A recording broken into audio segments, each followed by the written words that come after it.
حضور صلی اللہ علیہ وسلم اور حضرت خدیجہ کی مبارک شادی کی رات۔ شادی کی تقریب شروع ہوئی تو حضور صلی اللہ علیہ وسلم کے چچا ابو لہب کھڑا ہوا اور کہنے لگا، محمد ہمیں بدنام نہ کرو، تم خدیجہ کے لائق ہی نہیں ہو۔ پھر ابو جہل غضبناک ہو کر کھڑا ہوا اور کہنے لگا، یہ کیسا نکاح ہے کہ دلہن خود بسم اللہ الرحمن الرحیم۔ حضرت خدیجہ عام طور پر رات کی تاریکی میں اپنی سہیلیوں کے ہمراہ کعبہ کا طواف کرنے کے لیے جاتی تھیں۔ ایک رات کو جب طواف کعبہ کے لیے گئی تھیں، طواف بجا لانے کے بعد کعبہ کے دروازے کے سامنے کھڑی ہو کر اپنے پروردگار سے راز و نیاز کرنے میں مشغول ہوئیں اور نصف شب کو گھر لوٹیں۔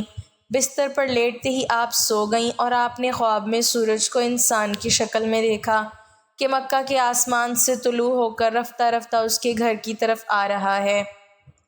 جب سورج ان کے گھر میں پہنچا تو وہاں پر رک کر اس نے تمام دنیا میں نور پھیلا دیا اور لوگ جوک در جوک اس سورج کو دیکھنے کے لیے ان کے گھر آ رہے تھے۔ آپ بیدار ہوئیں تو دوبارہ نیند ہی نہ آئی، کیونکہ آپ جانتی تھیں کہ یہ کوئی عام خواب نہیں ہے۔ صبح اور سورج طلوع ہونے کے بعد وہ فوراً اپنے چچیرے بھائی ورقہ بن نوفل کے گھر گئیں اور جو کچھ خواب میں دیکھا تھا اپنے منوان ان کے سامنے بیان کیا۔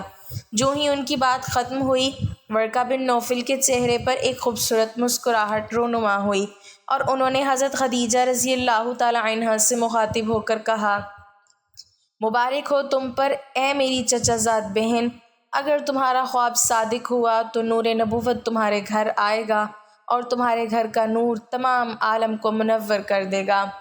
ناظرین گرامی، حضرت خدیجہ کے چچیرے بھائی ورقہ بن نوفل بن اسد اپنے زمانہ میں جزیرۃ العرب کے ایک مشہور دانشور اور خدا پرست راہب تھے۔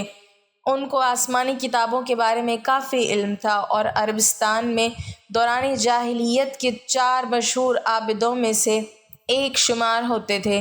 آپ لوگوں کو آخری نبی کی نشانیاں بتایا کرتے تھے اور یہ بھی بتاتے کہ ان کی بعثت کا وقت قریب ہے۔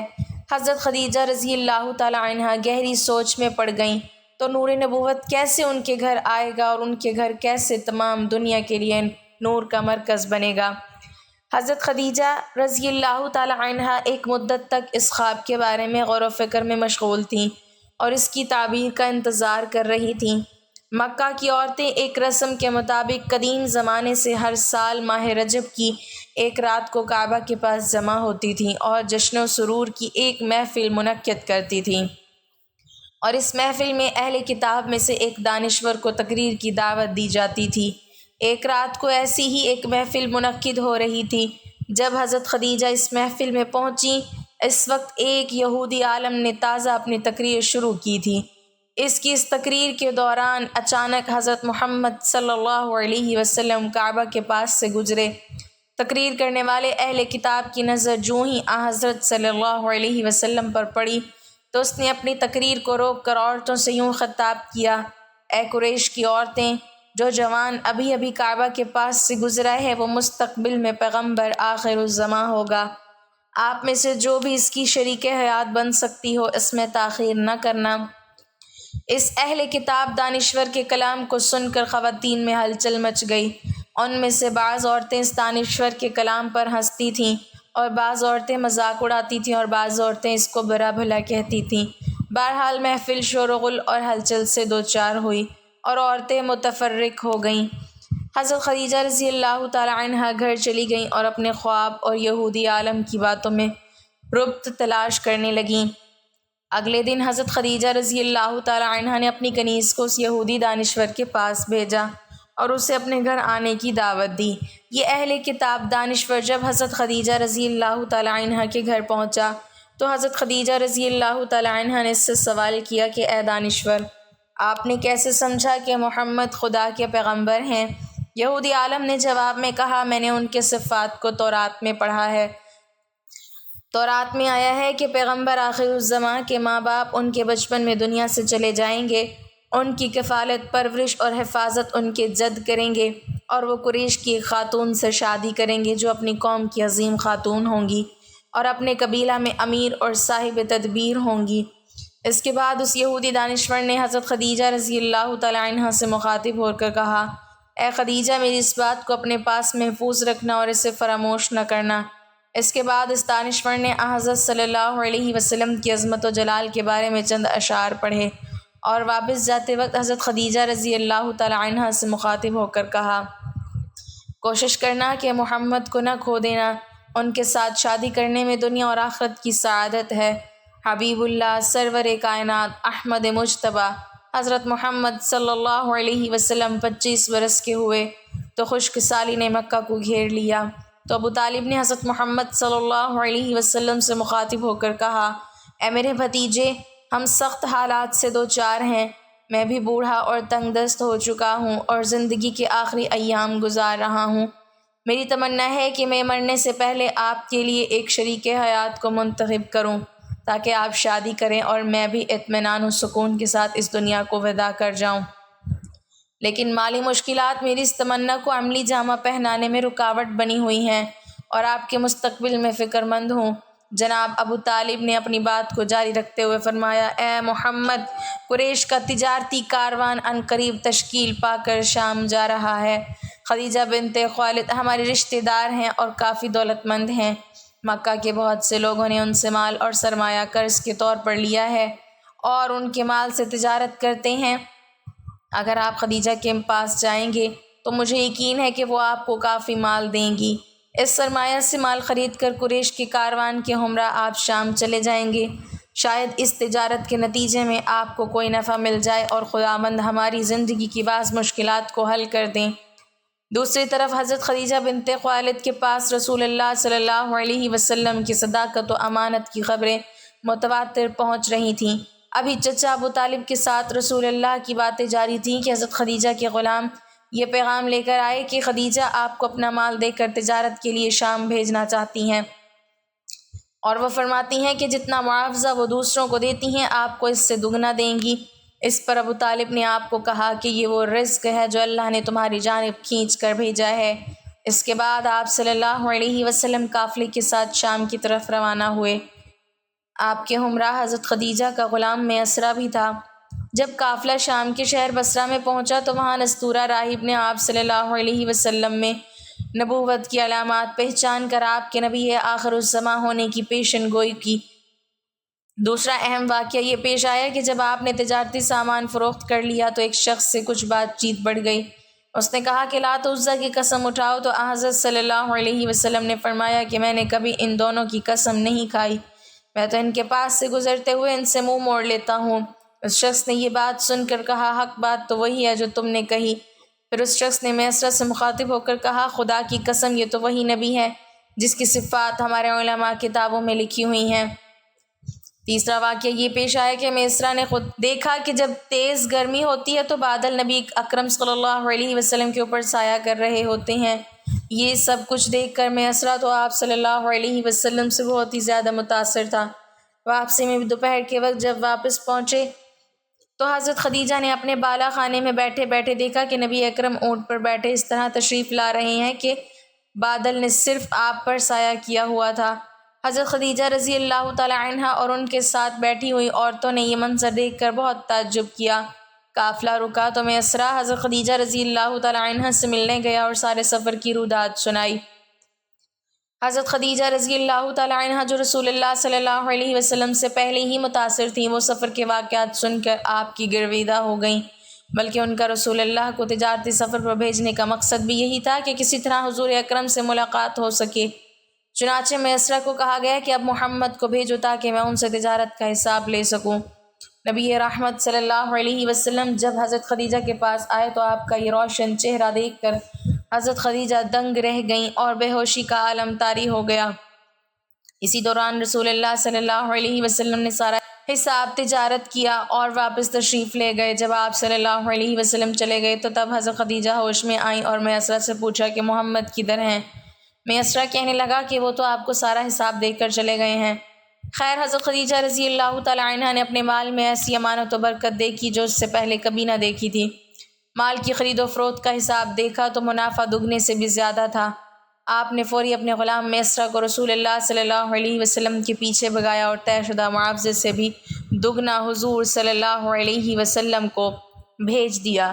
حضرت خدیجہ رضی اللہ تعالی عنہ بہت زیادہ دور اندیش، مستقل مزاج، شریف، باعزت اور مالدار عورت تھیں۔ انہوں نے آپ سے نکاح کا فیصلہ کر لیا اور اپنی سہیلی نفیسہ کے ہاتھ رسول اللہ کو نکاح کا پیغام بھجوا دیا۔ رسول اللہ صلی اللہ علیہ وسلم کی حضرت خدیجہ سے نکاح کے حوالے سے ایک پہلو ملحوظ رکھنا چاہیے، جس سے حضرت خدیجہ رضی اللہ تعالی عنہ کی طہارت و نزاہت اور رسول اللہ صلی اللہ علیہ وسلم کے ساتھ نکاح میں رغبت کی وجہ آشکار ہو جاتی۔ چنانچہ بعض روایات سے یہ بات معلوم ہوتی ہے کہ حضرت خدیجہ رضی اللہ تعالی عنہ کے چچا زاد ورقہ بن نوفل، جو زمانہ جاہلیت میں ہی نصرانیت قبول کر چکے تھے، وہ عبرانی زبان بھی جانتے تھے اور انجیل زبان بھی جانتے تھے، اور ان کو پڑھ کر اپنے اقربا کو اس کی روشنی میں وعظ و نصیحت بھی کرتے تھے اور ایک آخری نبی کے آنے کی بشارت بھی سناتے تھے۔ عمر کے اعتبار سے یہ بزرگ تھے اور حضرت خدیجہ رضی اللہ تعالی عنہ کے یہ نصائح اور سچے نبی کی بشارت بہت شوق و رغبت سے سنتی تھیں۔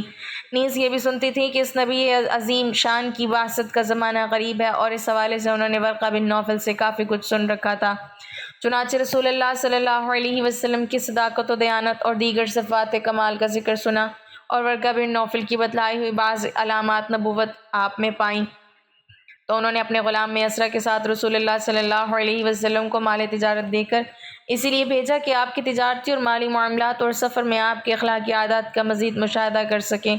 اس لیے بعض روایات میں ہے کہ انہوں نے غلام کو ہدایت کی تھی کہ سفر کے تمام واقعات نوٹ کریں اور واپسی پر پوری تفصیل بتائیں۔ اسی ہدایت کی روشنی میں غلام نے آپ کی برکت وغیرہ کے حوالے سے جن کمالات کا مشاہدہ کیا تھا وہ سب تفصیل بتا دی تھی۔ اس سے حضرت خدیجہ رضی اللہ تعالی عنہ کا ظن غالب ہو گیا اور اللہ تعالیٰ کے آخری رسول صلی اللہ علیہ وسلم یہی ہیں، اور انہوں نے یہ سوچا کہ اس سے بڑی سعادت کیا ہوگی کہ آپ کی زوجیت کے رشتے سے منسلک ہو جاؤں۔ چنانچہ صدیقہ طاہرہ و مطہرہ ام المومنین حضرت خدیجہ رضی اللہ تعالی عنہ نے بالواسطہ آپ صلی اللہ علیہ وسلم کو پیغام نکاح بھیج دیا۔ آپ نے اپنے چچاؤں کو مذکورہ رشتہ کے سلسلے میں آگاہ فرمایا، جس کے بعد آپ کے چچا حضرت حمزہ رسول اللہ صلی اللہ علیہ وسلم کے ساتھ حضرت خدیجہ رضی اللہ تعالی عنہ کے والد خالد بن اسد کے پاس رشتہ لے کر آئے۔ بمطابق روایت ابن اسحاق، مبرد و دیگر کے قول کے مطابق حضرت خدیجہ رضی اللہ تعالی عنہ کے والد کے انتقال ہو چکا تھا۔ حضرت حمزہ رضی اللہ تعالی عنہ رشتہ لے کر حضرت خدیجہ رضی اللہ تعالی عنہ کے چچا عمرو بن اسد کے پاس تشریف لائے۔ رشتہ طے پانے کے بعد نبی آخر الزماں اور حضرت خدیجہ رضی اللہ تعالی عنہ کے نکاح کی تقریب حضرت خدیجہ رضی اللہ تعالی عنہ کے گھر میں منعقد ہوئی۔ جناب ابو طالب کے خطبہ نکاح پڑھنے کے بعد حضرت خدیجہ رضی اللہ تعالی عنہ کے چچا زاد بھائی عمرو بن اسد نے حضور اکرم صلی اللہ علیہ وسلم کی شان میں یہ جملہ کہا: یہ محمد بن عبداللہ علی نسب اور معزز جوان مرد ہیں، اور حضرت خدیجہ رضی اللہ تعالی عنہ کا نکاح آپ سے کر دیا۔ اس نکاح کا مہر 12.5 اوقیہ چاندی مساوی 500 درہم طے ہوا۔ آج کل اس کا وزن 131 تولہ 3 ماشہ چاندی بنتا ہے۔ آپ صلی اللہ علیہ وسلم نے اپنے تمام ازواج مطہرات اور صاحبزادیوں کا مہر بھی یہی رکھا، سوائے ام المومنین حضرت ام حبیبہ کے۔ آپ کا مہر شاہ حبشہ نجاشی نے اپنے پاس سے کئی گنا زیادہ ادا کیا تھا۔ نکاح کے بعد آپ نے ولیمے کا اہتمام فرمایا اور اونٹ ذبح کر کے لوگوں کو دعوت کھلائی۔ شادی کی پہلی رات حضرت خدیجہ رضی اللہ تعالی عنہ حضور صلی اللہ علیہ وسلم سے ہم بستر نہ ہوئیں، بلکہ پوری رات شکرانے کی عبادت کرتی رہیں۔ مکہ کی وادی میں خاموشی پھیلی ہوئی تھی، پہاڑوں پر رات کا سایہ تھا اور ستارے آسمان پر ایسے جھلملاتے تھے جیسے زمین پر ہونے والے ایک نئے آغاز کو دیکھنے کے لیے سب اکٹھے ہو گئے ہوں۔ کعبہ کے گرد ہلکی ہلکی روشنی نظر آ رہی تھی۔ یہ روشنی صرف چراغوں کی نہ تھی بلکہ دعاؤں اور برکتوں کی روشنی بھی تھی۔ آج مکہ میں ایک ایسا نکاح ہوا تھا جو آنے والے زمانوں کے لیے روشنی کا مینار بننے والا تھا۔ الصادق الامین محمد بن عبداللہ صلی اللہ علیہ وسلم اور قریش کی سب سے معزز خاتون حضرت خدیجہ بنت خویلد رضی اللہ تعالی عنہ کا۔ حضرت خدیجہ رضی اللہ تعالی عنہ اپنے کمرے میں بیٹھی تھیں، چراغ کی مدھم لو ان کے چہرے پر سایہ ڈال رہی تھی۔ وہ سوچ رہی تھی، زندگی نے مجھے سب کچھ دیا، دولت بھی، عزت بھی، شہرت بھی۔ لوگ مجھے مکہ کی سب سے کامیاب عورت کہتے ہیں، مگر آج دل کے اندر جو سکون ہے وہ پہلے کبھی نصیب نہیں ہوا۔ آج میرا دل مطمئن ہے کیونکہ اللہ نے مجھے محمد صلی اللہ علیہ وسلم کا ساتھ عطا کیا ہے۔ ان کے دل میں خوشی کے ساتھ ہلکی سی گھبراہٹ بھی تھی۔ یہ گھبراہٹ محبت کی تھی۔ وہ بار بار اللہ کا شکر ادا کرتی جاتی، یا اللہ تیرا شکر ہے کہ تو نے مجھے اپنے سب سے برگزیدہ بندے کا شریک حیات بنایا۔ اسی دوران قدموں کی آہٹ آئی، دروازہ کھلا، محمد مصطفیٰ صلی اللہ علیہ وسلم کمرے میں داخل ہوئے۔ ان کا چہرہ نور سے دمک رہا تھا اور نگاہیں جھکی ہوئی تھیں۔ وہ وقار اور سکون کے ساتھ چلتے ہوئے کمرے کے وسط میں آئے۔ ان کے آنے سے کمرے کی فضا بدل گئی، جیسے چراغ کی لو اور روشن ہو گئی ہو، جیسے ہوا نرم اور ٹھنڈی ہو گئی ہو۔ حضرت خدیجہ رضی اللہ تعالی عنہا نے نظریں اٹھا کر دیکھا تو دل دھڑکنے لگا۔ یہ وہی ہستی تھیں جنہیں مکہ والے امین کہتے تھے، جن پر دشمن بھی اعتماد کرتے تھے۔ آج وہی ہستی ان کے شریک حیات تھیں۔ رسول اللہ صلی اللہ علیہ وسلم نے سب سے پہلے وضو فرمایا۔ پانی کے قطرے چہرے اور ہاتھوں سے بہہ کر زمین پر گر رہے تھے اور روشنی کی موتیوں کی طرح چمک رہے تھے۔ وضو کے بعد آپ صلی اللہ علیہ وسلم نے جائے نماز بچھائی اور 2 رکعت نفل کے لیے کھڑے ہو گئے۔ حضرت خدیجہ رضی اللہ تعالی عنہا نے نرم لہجے میں کہا، کیا میں بھی آپ کے ساتھ شریک ہو سکتی ہوں؟ رسول اللہ صلی اللہ علیہ وسلم مسکرائے اور محبت سے جواب دیا، ہاں خدیجہ، اللہ کے سامنے ہم دونوں ایک ساتھ جھکیں گے۔ دونوں نے ایک ساتھ نماز ادا کی۔ کمرہ تسبیح اور دعا کی آوازوں سے بھر گیا۔ ایسا لگتا تھا جیسے فرشتے بھی شریک ہو گئے ہوں۔ یہ لمحہ دنیاوی نہ تھا، یہ آسمانی تھا۔ نماز کے بعد رسول اکرم صلی اللہ علیہ وسلم نے ہاتھ اٹھائے۔ ان کی آواز نرم اور دل کو چھو لینے والی تھی، اے اللہ ہمارے اس گھر میں برکت عطا فرما، خدیجہ کو میرے لیے باعث سکون بنا اور مجھے ان کے لیے باعث رحمت، ہمیں نیکی پر جمع رکھ اور نیکی پر ہی جدا کرنا۔ حضرت خدیجہ رضی اللہ تعالی عنہ کی آنکھوں میں آنسو آ گئے۔ یہ آنسو خوشی اور شکر کے تھے۔ انہوں نے دل ہی دل میں کہا، یا اللہ، میں تیرا شکر ادا کرتی ہوں کہ تو نے مجھے اپنی سب سے محبوب ہستی کا ساتھ دیا، مجھے ان کی خدمت اور مددگار بنا دے۔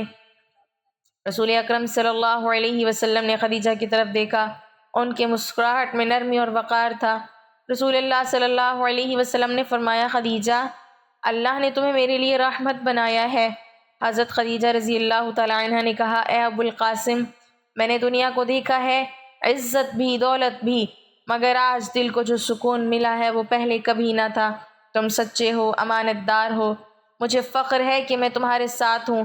یہ مکالمے چھوٹے تھے مگر ان میں دل کی سچائی اور محبت کی گہرائی تھی۔ یہ صرف الفاظ نہ تھے، یہ 2 دلوں کا عہد تھا۔ رات گہری ہوتی جا رہی تھی، چراغ کی لو کبھی تیز ہوتی کبھی مدھم۔ باہر پہاڑوں پر خاموشی تھی، کمرے میں 2 دل قریب آ چکے تھے۔ الفاظ کم تھے مگر دلوں کی گفتگو زیادہ تھی۔ کبھی خاموشی چھا جاتی، کبھی ایک دوسرے کی مسکراہٹ سب کچھ کہہ دیتی۔ وہ لمحے ایسے تھے کہ وقت تھم سا گیا تھا۔ حضرت خدیجہ رضی اللہ تعالی عنہا نے دل میں کہا، میں اپنی زندگی کا ہر لمحہ ان کے ساتھ گزاروں گی، ان کی خوشی میری خوشی ہوگی، ان کا غم میرا غم ہوگا، اور اگر یہ کسی مشن کے لیے اٹھیں گے تو میں اپنی جان، اپنا مال، اپنا دل سب کچھ ان پر قربان کر دوں گی۔ یہ صرف سوچ نہ تھی بلکہ آنے والے برسوں میں یہی حقیقت بن گئی۔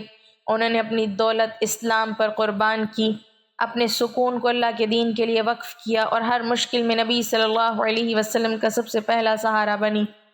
اس رات کی خاموش دیواریں آنے والے وقت کی گواہ بن رہی تھیں۔ یہی گھر وہ مقام بنا جہاں پہلی وحی اتری تو حضور صلی اللہ علیہ وسلم کا دل لرز اٹھا، اور خدیجہ رضی اللہ تعالی عنہا نے انہیں اپنے سینے سے لگا کر تسلی دی۔ یہی وہ خاتون تھی جنہوں نے کہا تھا، خدا کی قسم اللہ آپ کو کبھی ضائع نہیں کرے گا۔ یہ پہلی رات محض ایک شادی کی رات نہ تھی، یہ ایک ایسی داستان کا آغاز تھی جس نے دنیا کی تاریخ بدلنی تھی۔